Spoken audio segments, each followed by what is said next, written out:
Buen día chicos, ¿cómo están?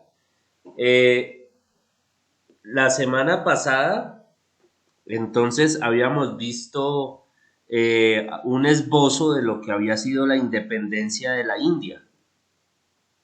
Pero entonces fíjense ustedes que estamos viendo acontecimientos históricos paralelos, quizás al acontecimiento central que nosotros estudiamos, que son pues las guerras mundiales y la revolución rusa. Entonces, digamos que uno de esos acontecimientos paralelos que notamos con el maravilloso Mahatma Gandhi fue pues la independencia de la India, que finalmente se consolidaría en el año de 1947. Estamos hablando ya de un tiempo en el que ha terminado la Segunda Guerra Mundial. Bueno, para poder seguir el proceso de y encaminarnos hacia ese estudio de la Segunda Guerra Mundial, es importante ahora cambiar de escenario geográfico, ya salirnos de Europa, de Asia, de África y empezar a tener una mirada a nuestro continente. Porque pues la idea ¿cuál es? La idea es que nosotros vayamos estudiando eh, paralelamente diferentes procesos que pues van a confluir en la Segunda Guerra Mundial. Y vamos a mirar entonces acá, vamos a mirar un tema que es lo suficientemente importante para lo que va a ser la economía de los países, los que llamamos nosotros países desarrollados o países del primer mundo. Vamos a hablar hoy de los famosos años 20 de los Estados Unidos, o sea, nos vamos a trasladar en el tiempo exactamente 100 años atrás, ¿sí? ¿Cómo era la sociedad norteamericana hace 100 años? ¿Y por qué la sociedad norteamericana? Porque la sociedad norteamericana es la primera economía del mundo desde aquel entonces. Y ya vamos a ir entendiendo por qué se consolidan como la mejor economía. Piensen ustedes en lo siguiente, un país que interviene en dos guerras mundiales, que pues en sí no sufre mayores adversidades de tipo, digámoslo así, de tipo logístico, porque pues los ataques que recibe el pueblo son más bien pocos, eh, cosa que sí pasó en Europa, que Europa sí quedó devastada por la guerra, por las guerras, Estados Unidos no tanto. Y pues Estados Unidos pues va a fortalecer la economía de una manera sustancial. Eso básicamente es la idea principal de lo que vamos a profundizar el día de hoy. Bueno, ustedes recuerdan, voy a ponerles aquí un pequeño punto para que recordemos algunas cosas y de la misma manera pues también que ustedes puedan ganar puntos. ¿Cuántas etapas tiene la revolución industrial? Esto ya lo vimos. Vamos a ver quién me da el número para ponerle aquí el punto positivo. 3 etapas. Cristian dice que 3 etapas. Bueno, se la voy a Eran tres valer. etapas. Se la voy a valer.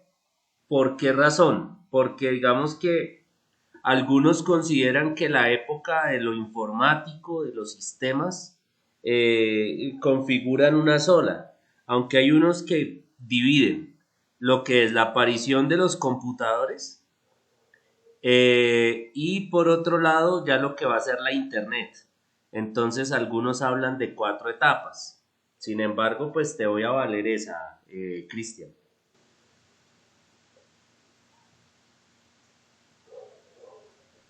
Cristian es uno de los más participativos, tiene aquí ya varios puntos positivos, eso está muy bien. Bueno, otra pregunta para que pues nosotros vayamos ganando punticos. La segunda revolución industrial, les voy a poner opciones.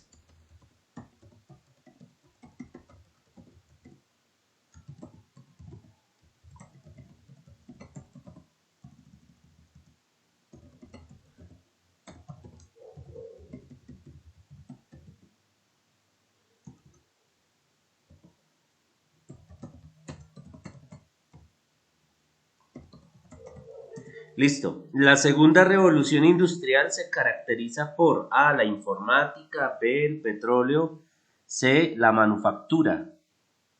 ¿Qué dicen ustedes? ¿Cuál sería La la manufactura, profe. Alexis? No. Sería la manufactura estaría por allá como en la primera etapa, más o menos. Sí, incluso es previo a ¿El la petróleo? Muy bien, Jimena, excelente. Jimena también tiene muy buenos puntos aquí de participación. ¿Por qué razón, muchachos? Lo que pasa es que ya hablando aquí de petróleo, de carbón, por ahí va a venir el caucho, por ahí van a venir algunas cositas que va a hacer que la sociedad se desarrolle de una manera impresionante. Y entonces surjan, por ejemplo, los automóviles. Ya lo vamos a ver más puntualmente, porque pues a eso nos vamos a referir en esta segunda etapa de la revolución industrial. Por allá en la primera revolución industrial hablábamos de unas primeras máquinas, de las revoluciones obreras. Aquí ya como el tema obrero comienza a verse de otras formas, ya se empieza a ver como, bueno, algunos beneficios que se le podrían dar a los trabajadores, pensando en que esos beneficios que se le dieran a los trabajadores pudiesen servir para el aumento de la producción y el mejor flujo de la economía. Por ahí va a estar el secreto del por qué los años 20, cuando hablamos de los años 20, me estoy refiriendo a la década de los 20 del siglo XX, valga la redundancia.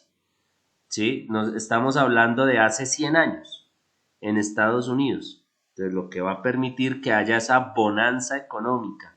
Va a haber una bonanza económica como también va a haber un declive.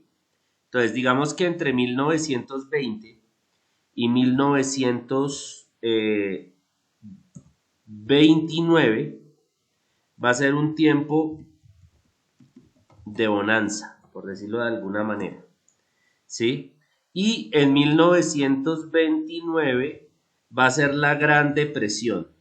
Ojo porque a esto me estoy refiriendo a momentos históricos fundamentales, porque como la economía mundial empezó a depender de la economía norteamericana, entonces al darse una Gran Depresión en 1929, esto va a afectar a diferentes países, incluso Colombia, ¿sí? Se va a ver afectado, eso lo vamos a ver después por allá con la masacre de las bananeras y todo eso que se dio precisamente en esa misma época.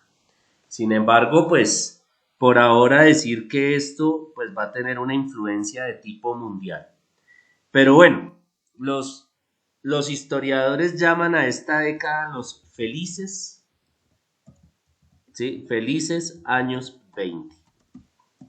Y hablemos de cosas felices, no hablemos todavía de tristezas, hablemos de por qué son tan felices esos años 20 o qué se entiende por felicidad, porque es que aquí la felicidad está entendida entonces como bienestar, ¿sí? Bienestar es, pues obviamente, como lo dice la palabra, ¿no? Estar bien, estar mejor, pero ese bienestar depende, en este caso, de lo que va generando el sistema de producción para la gente. O sea, el cómo hacernos la vida un poco más cómoda.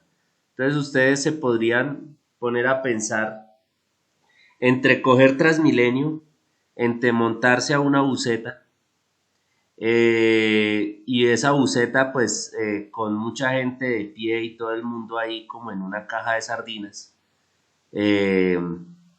pues entre eso y adquirir un vehículo, adquirir una buena camioneta, un Renault, bueno, por ejemplo en el caso de los que por ejemplo viven en zonas veredales, en vez de un automóvil pequeño preferirán una camioneta, un campero, bueno, un Willys, qué sé yo, y esto pues precisamente para estar mejor, bajo la idea del estar mejor o del estar bien, ¿sí? De ahí viene pues la idea del bienestar. Entonces buscamos ese bienestar económico con la finalidad,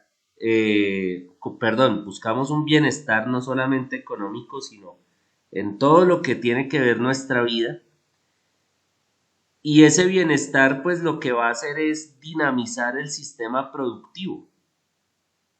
Entonces ya no estamos hablando aquí de solamente de explotación laboral, sino que ahora estamos pensando en cómo mejorar esas condiciones laborales para que haya una mayor producción y esa mayor producción pues pueda aumentar ganancias.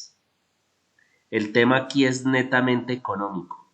La clase de hoy quizás puede ser más de economía que de ciencias sociales, aunque la economía es una ciencia social. Pero bueno, nos vamos a referir un poco a ello. Entonces, esa acumulación de ganancias pues está, digamos, precedida, está amparada por una nueva forma de entender, por ejemplo, la administración, una forma de entender la producción. Ya no es solamente un poco de gente allá en una fábrica dándole y dándole, sino buscar maneras en que la producción vaya acompañada quizás de la satisfacción, mejorando un poquito la calidad de vida de los trabajadores y que los trabajadores mismos tengan los recursos suficientes para adquirir parte de lo que ellos mismos ayudan a producir. Entonces, si yo trabajo, que yo pueda, por ejemplo, tener un vehículo para movilizarme, un vehículo para poder ir de aquí para allá, y de esa manera pues potencio el sistema. ¿Cuál sistema? El sistema capitalista, desde luego, y fuera de eso pues yo vivo bien, ¿no? Digamos que esa es como la idea que a nosotros nos han vendido de bienestar, ¿sí? Quisiera entonces hacer un breve compartir de pantalla, mostrarles un video como para que ustedes puedan entender cuál es la ideología que está detrás de esto. ¿Qué es lo que realmente permite ese vivir mejor, ese vivir bien? Entonces me voy a permitir darles acá compartir de pantalla.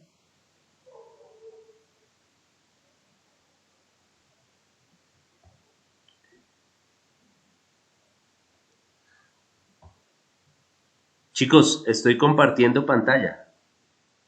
¿Sí? Sí, señor. Perfecto. Sí, profe, ya nos apareció. Vale, Sí, señor. Dale, muy bien. Bien, vamos entonces a mirar este video donde nos van a explicar de una manera mucho más específica todo lo relacionado con esa segunda revolución industrial. Ya pasamos la primera, ahora estamos hablando de una segunda. ¿Sí? Bien, vamos a escuchar entonces. Paso con un breve apartado dedicado a completar un aspecto no tratado en el vídeo anterior. Me estoy refiriendo a la expansión de la industrialización.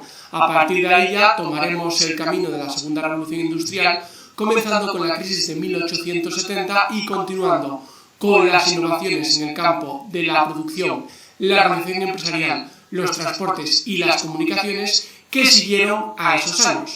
¡Comenzamos!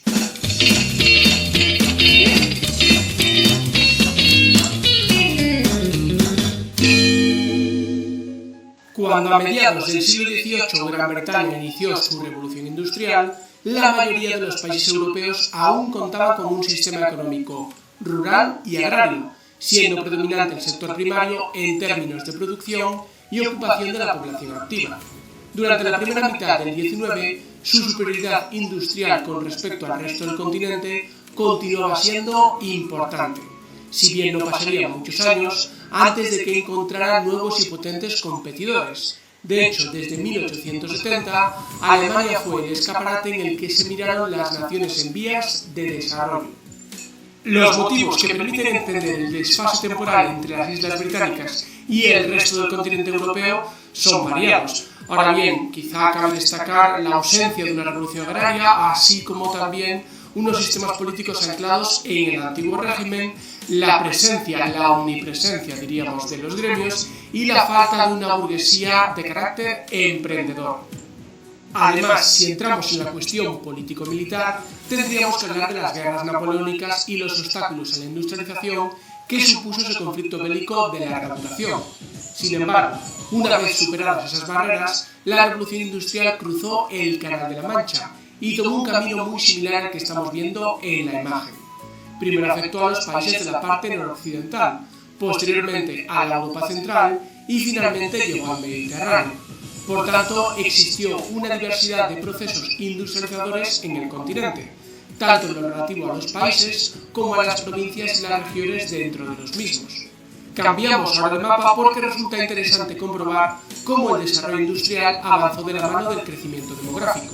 Como se puede apreciar, los lugares más poblados de Europa coinciden precisamente con los más industrializados. ¿Cuál de ambos procesos fue anterior? Parece evidente que hace falta población para llevar a término la industrialización, tanto por la necesidad de mano de obra como de posibles consumidores. Pero también es verdad que el desarrollo industrial atrae población y favorece el crecimiento demográfico.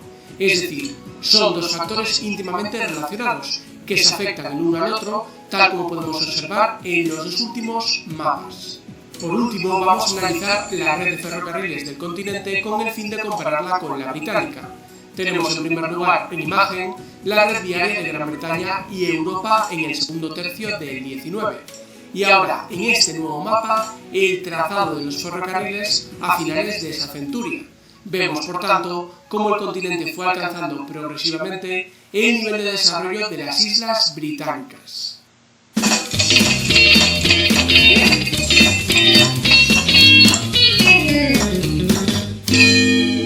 Con el fin de comprender mejor la crisis económica de la década de 1870, vamos a dividirla en fases.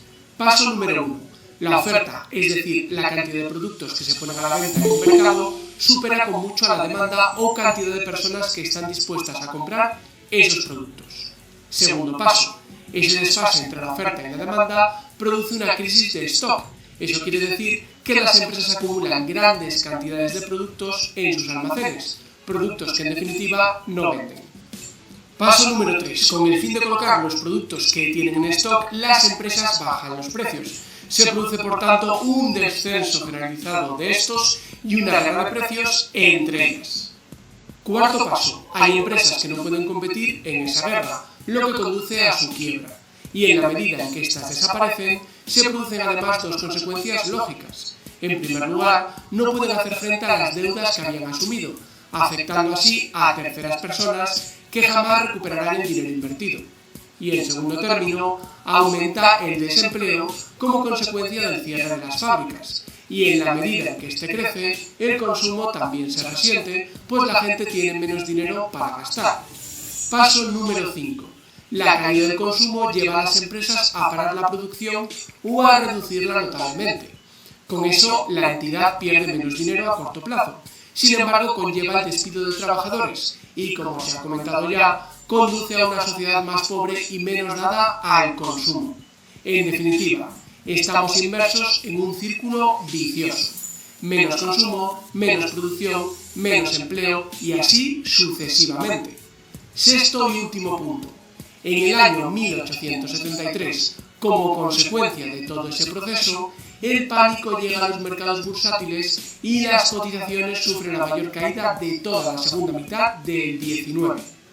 La economía mundial no salió de este proceso que acabamos de describir, desfase entre oferta y demanda, descenso de los precios, guerra de precios, falta de consumo, desempleo y pánico bursátil, hasta la década de 1890. Es más, en Gran Bretaña los precios no volvieron a subir hasta el año 1896.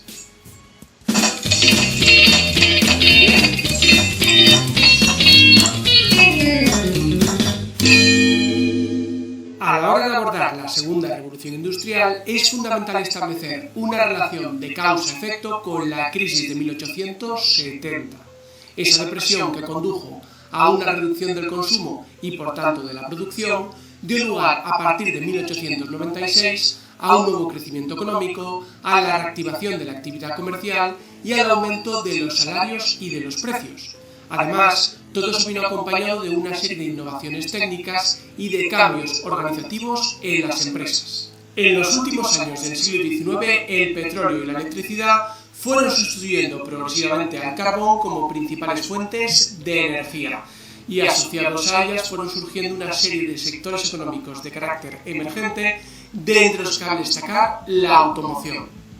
Desde el primer tercio del siglo XIX se venían utilizando derivados del petróleo para la iluminación urbana y doméstica o incluso para engrasar maquinaria.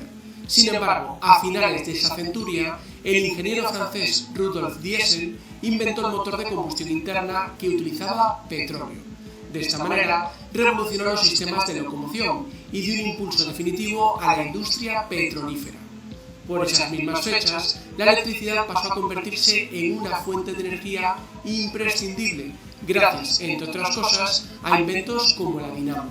En sus inicios se aplicó únicamente al alumbrado, pero según fueron apareciendo innovaciones técnicas como el teléfono o el telégrafo, se aplicó también al campo de las comunicaciones.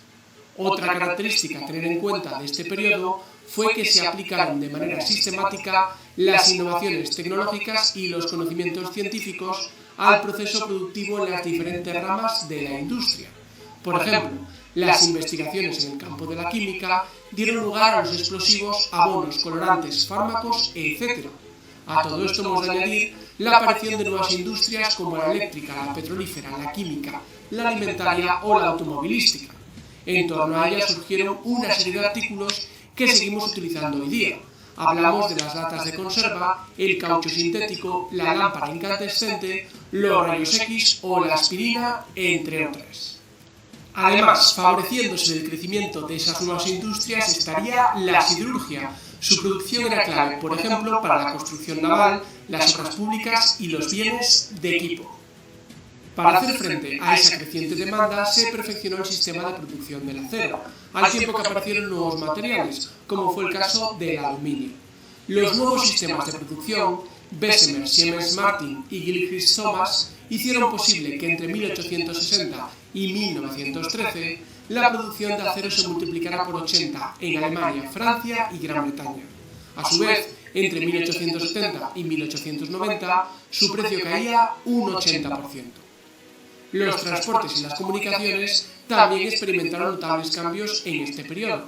Desde 1870 puede hablarse de una verdadera economía internacional, donde tanto los movimientos de capital como los de mercancías y trabajadores se apoyaron en las innovaciones en el campo de los transportes. En primer lugar, hemos de destacar el aumento de la velocidad y el tonelaje del transporte marítimo, con el consiguiente beneficio para el traslado de mercancías y personas. A esto hemos de añadir la construcción de grandes canales de navegación, como el de Suez, terminado en 1869, y el de Panamá, que data de 1914. En segundo término, hemos de hablar del ferrocarril, un invento de principios de siglo que sin embargo experimentó una gran expansión en este último tercio del XIX.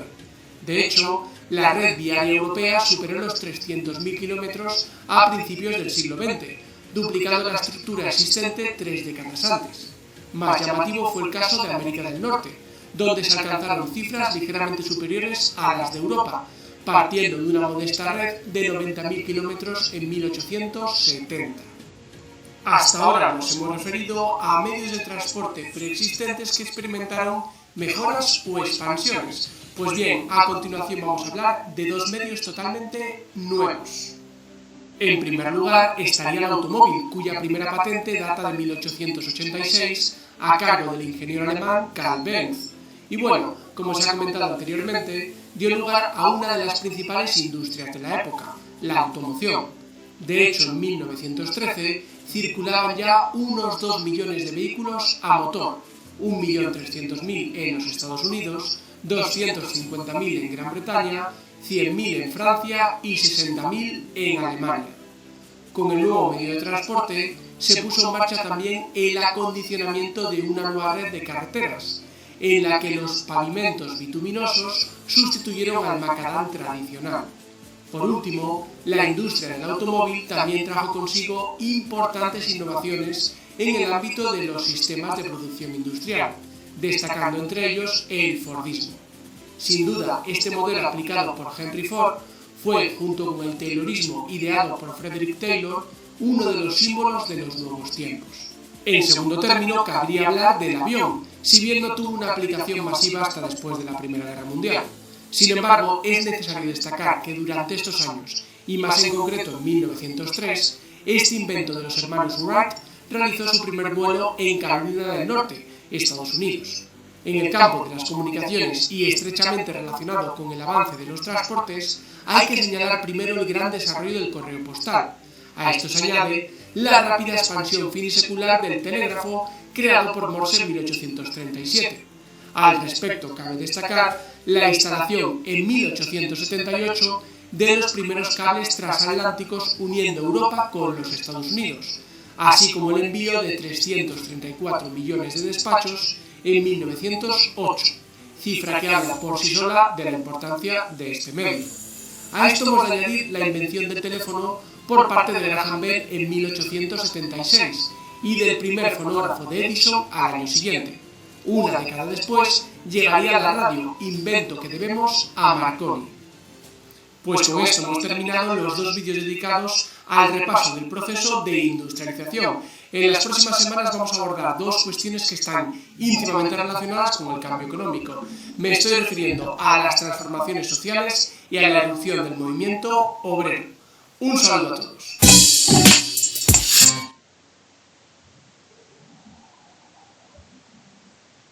Bien, chicos, ¿qué logramos captar del video? ¿Quién me quiere decir?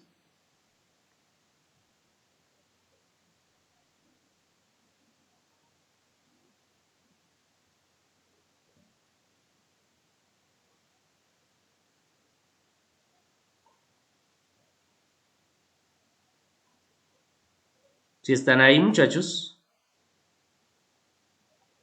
reina el silencio. Chicos,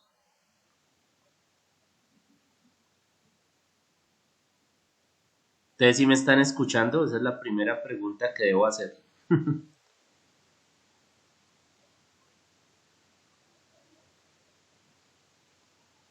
Ah, ok, dice Johan que tenía como mala conexión.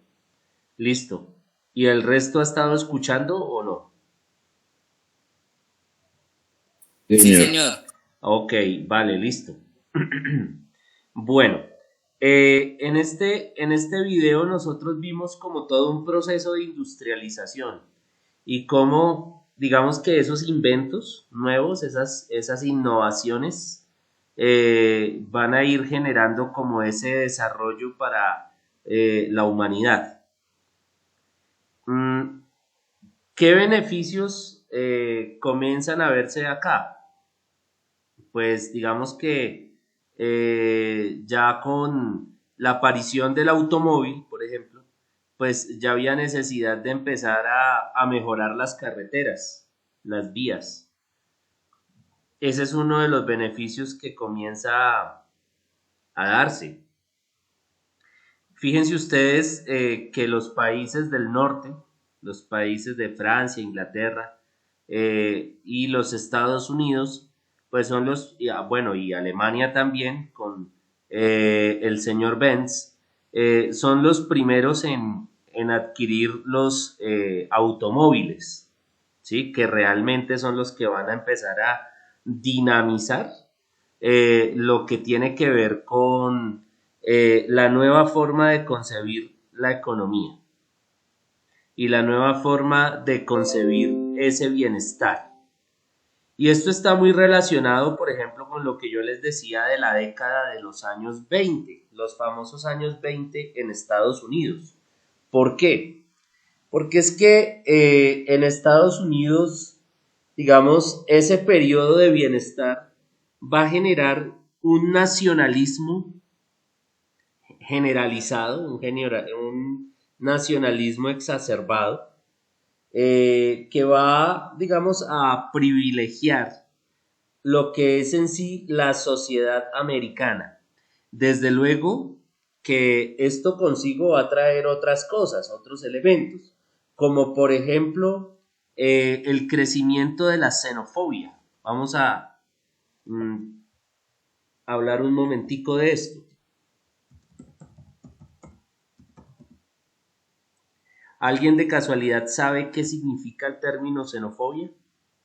Vamos a ver a quién le damos puntos. ¿El raza ¿Señor? a los países? Sí, hay como un... Vale. A los demás países. Es como que rechazan a los extranjeros. Eso, muy bien. Entonces, Flores y Cruz, ¿cierto? Sí, señor. Sí, señor, Castañeda. Ah, Castañeda Cruz. Miedo y rechazo. Ok, muy bien. Entonces, es como ese, sobre todo es como el rechazo. Vamos que el miedo es una excusa, ¿no? Puede ser más como el rechazo.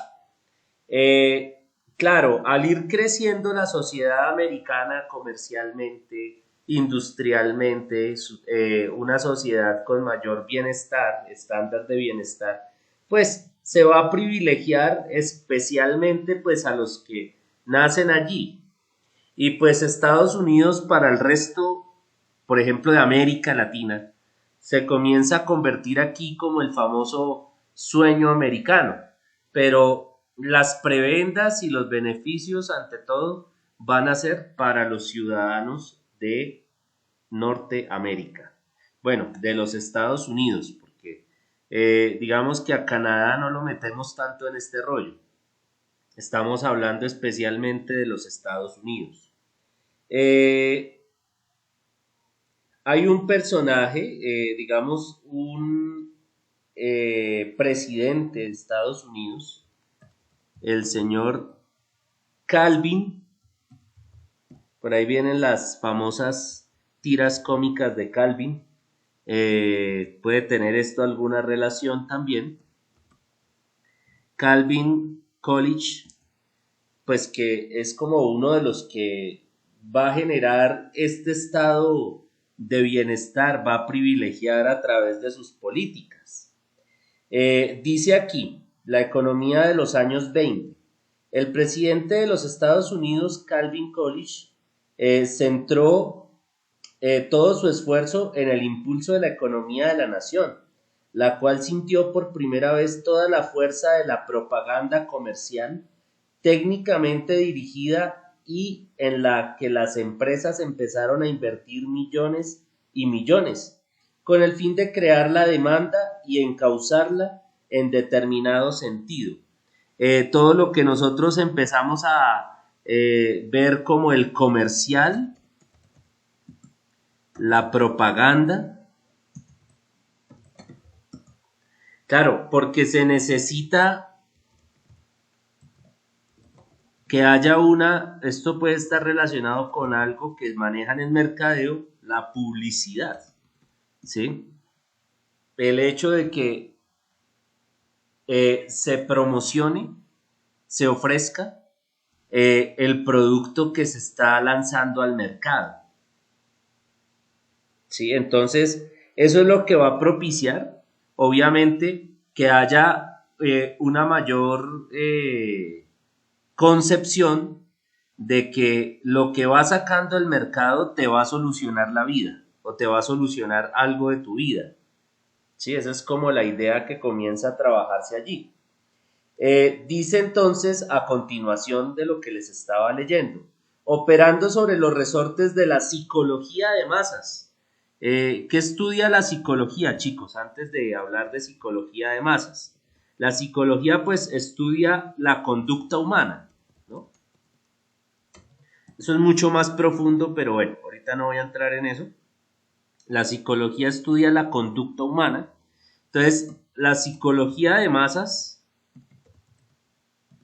es buscar la mayor cantidad de factores que me ayuden a mí a convencer a una mayor cantidad de público para atraerlo y para hacerle ver que lo que yo estoy ofreciendo es el producto que necesitan. ¿Sí? Cuando yo hablo, por ejemplo, de un automóvil y sube toda la familia al automóvil, ¿no? Una familia y sube el perro y llevan el balón y llevan la comida para irse de picnic, todo el cuento, estoy vendiéndoles la idea de que ese carro que pueden adquirir les va a hacer tener domingos felices, paseos felices, por prados felices, ¿cierto? Y consumir alimentos de forma muy feliz, ¿no? Entonces es como toda una idea de la felicidad a partir de lo que se produce, a partir de lo que está en el mercado. ¿Mm? Entonces esto se va metiendo en la mente de los ciudadanos, no solamente americanos, sino del mundo en general. Y es la sociedad del consumo de la que tanto hablamos ya después cuando decimos, oiga, estamos acabando con la madre tierra, ¿sí? Pero digamos que hace 100 años esa conciencia de la madre tierra y todavía eso estaba muy lejano. Eso se pensaba solamente en producir y producir y producir, igual que ahorita, aunque ahorita pues como con más restricciones en la medida en que hay que tener más en cuenta el medio ambiente. Ahorita la preocupación principal es cómo estabilizar el clima de la Tierra y cómo hacer que la madre Tierra en algún momento no reaccione de tal manera que nos dé un remesón a todos y empiece un reseteo general de la humanidad, ¿sí? Pero bueno, esos son otros temas. Dice, las compras se facilitaron con el nuevo sistema de venta a plazos. Entonces el hecho de que tú puedas ir a un almacén y, uy, ve si me gustó esa chaqueta, pero no tengo toda la plata, entonces te dice la vecina, ay, aquí manejamos el sistema de abonos. Entonces, claro, tú llegas y con 20,000 pesitos apartas la chaqueta que te gustó. Entonces, al cabo de 2, 3 quincenas, pues ya tienes tu chaqueta nueva porque la apartaste con 20,000 pesitos. Esos sistemas de compra a plazos pues surgieron y ayudaron a que realmente pues digamos la gente tuviera la posibilidad de adquirir más productos. O sea, el hecho de que yo viera algo allá que me llama la atención pero no tengo los recursos, tanto esos sistemas de pago a plazo como los bancos, ojo porque aquí los bancos son muy importantes, que permiten hacer créditos, que hacen esos préstamos para que nosotros podamos comprar lo que queramos. El orgullo, el temor, el prestigio social o el simple deseo de comodidades y de placeres convirtieron en necesidades muchas cosas que antes eran un lujo. O sea, esta sociedad de consumo convierte en necesidad lo que antes era un lujo. O sea, imagínense si nosotros tenemos nuestro par de piernitas y tenemos aire en nuestros pulmones y podemos caminar horas y desplazarnos por caminos empedrados, por ejemplo, caminar por grandes potreros.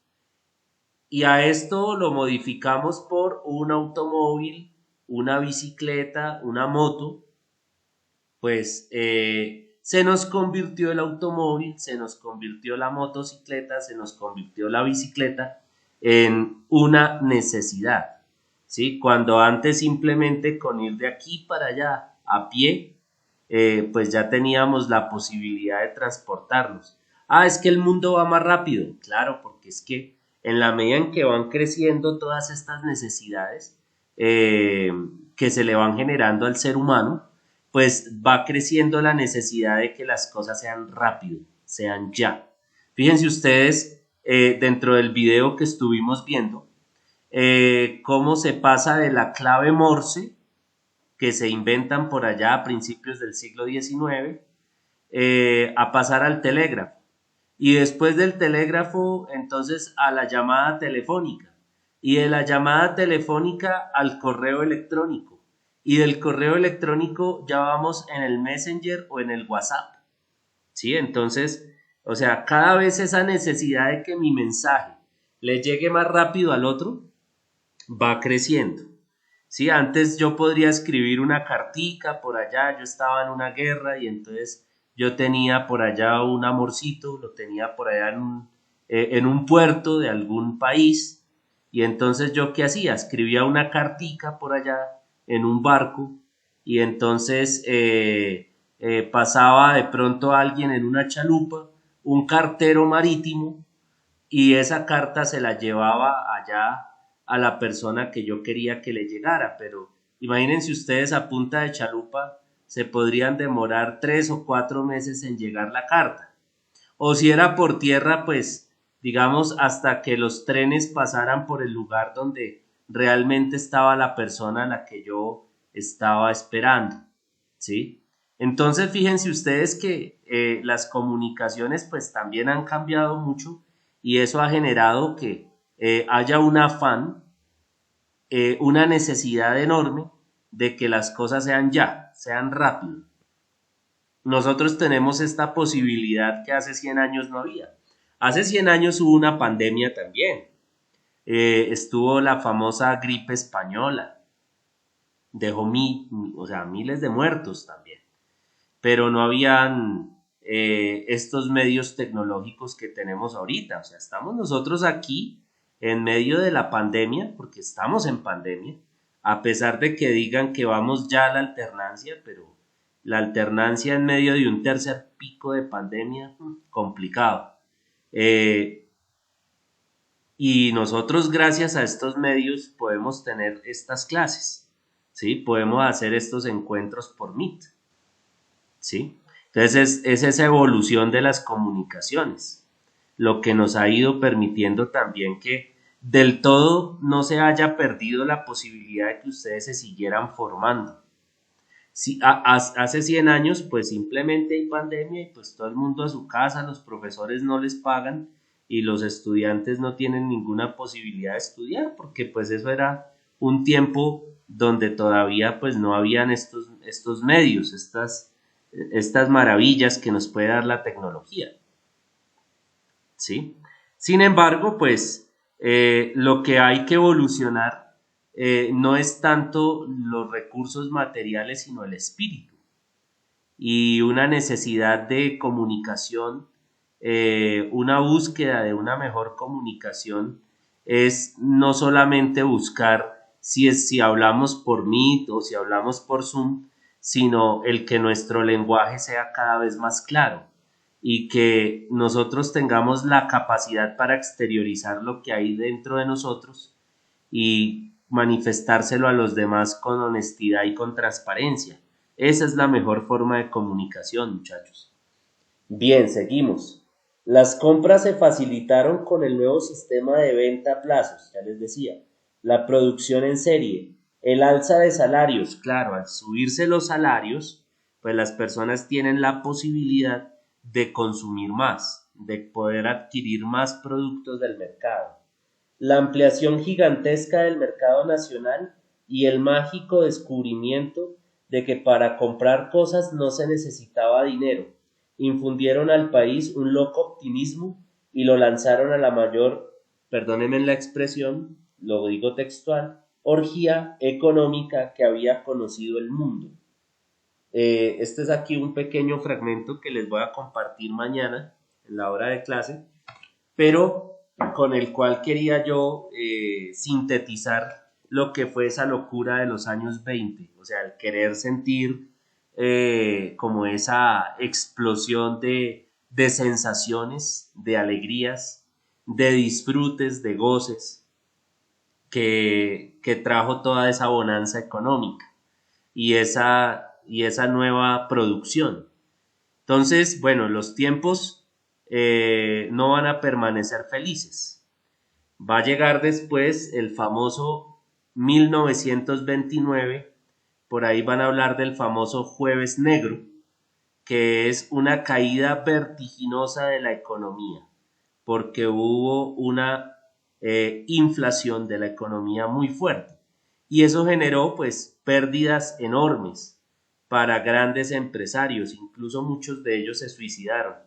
Quienes han visto por ahí la película del Titanic, de hecho, en el testimonio que da la señora acerca de su experiencia en el barco, la señora ahí que hizo de Rose, habla del tipo este que le dio que iba a casarse con ella, pero del cual ella se escapó, que el tipo era un gran empresario y en los años de 1929, 1930 se había suicidado porque había perdido todo su dinero. Entonces, esa crisis del 29 pues hizo que hubiesen esos suicidios masivos, retornó la desesperanza y esto pues va a ser una de las causas también de la Segunda Guerra Mundial, porque recuerden ustedes que estas economías fuertes de los Estados Unidos iba a ser el apoyo para esos países de Europa, países que venían de la Primera Guerra Mundial, pero al darse esta crisis pues va a generar también crisis en el antiguo continente. Entonces, muchachos, esto sería por hoy la clase. Este era el tema para el día de hoy. Vamos a mirar quiénes asistieron y cerramos. Entonces veo a Cristian González. Presente. Veo a Flores. Bueno, tiene ahí otro nombre, pero ya lo identifico. Simón Cortés. Señor. Listo. Fernanda Castillo. Presente. Veo a Jimena Oviedo.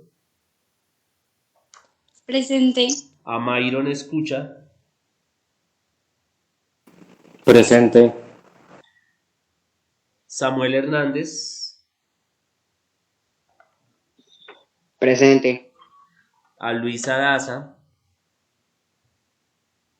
Presente. Adriana Castañeda.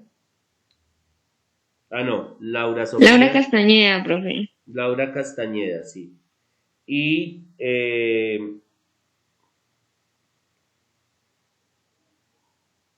Adriana Cruz también.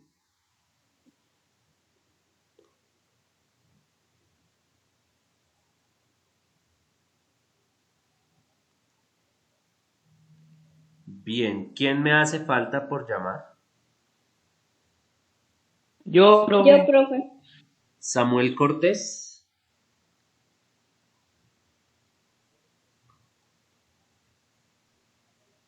Johan Andrés Murcia. Presente, profe.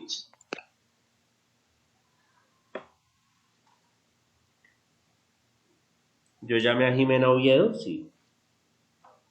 Sí, señor. Siento que alguien me falta por llamar. Ah, Fernando. Yo, profesor. Yo, Alexis García. Presente. Fernanda Castillo. Presente.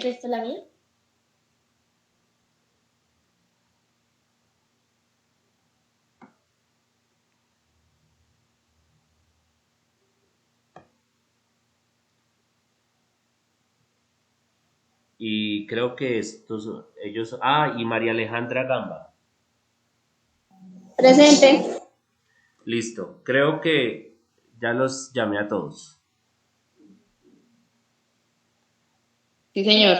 Bueno, listo, entonces muchachos, les deseo que tengan un feliz día.